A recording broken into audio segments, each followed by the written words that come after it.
Look, it's the guy who was called out as Sentinels.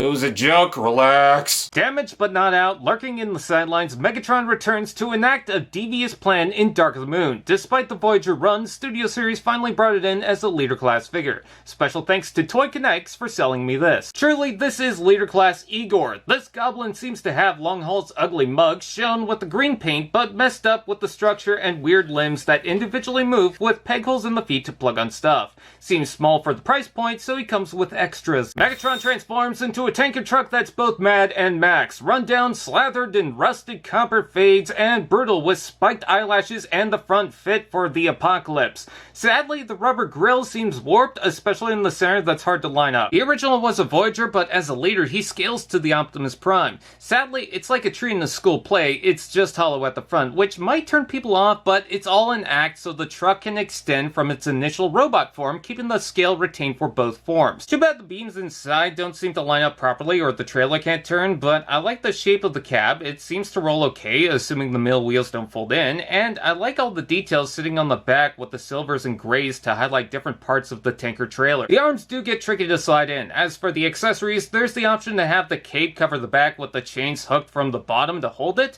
The shotgun fills part of the gap, and Igor can hitch a ride on top. Sure, this is like an evil version to the Optimus Prime cab, but that sounds like a better counter than what Age of Extinction did. I think it functions well enough, and it seems savage. Robot mode.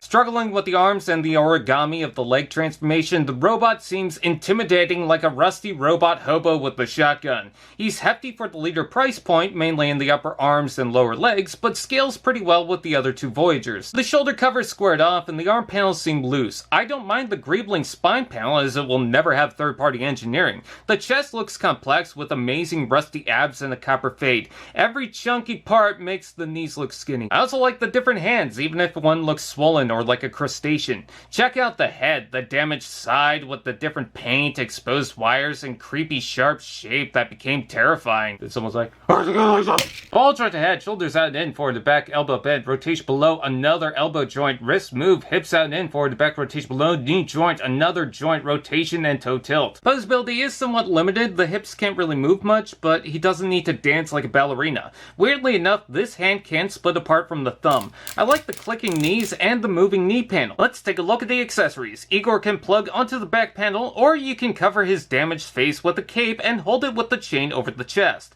It's a cool look, but when was Megatron self-conscious? Hobo with the shotgun needs a shotgun. I do like the dark gray and silver paint. It's pretty long and awkward for Optimus, but it fits in his hand and can be stored in the back with the handle exposed. This is just a big angry guy doing big angry guy things. I personally love the truck form. I mean, yeah, Prime is usually the truck, but who cares? Look at how many things Megatron has been. Also, it just looks wicked evil. As for the robot, I like it a lot more than I expected. I mean, he doesn't need to do much in this form. The transformation has some hitches, but I have no regrets getting this version of the Commander. Special thanks to Toy Connects for selling me this. I'm just glad he doesn't have those little doctors all over his face.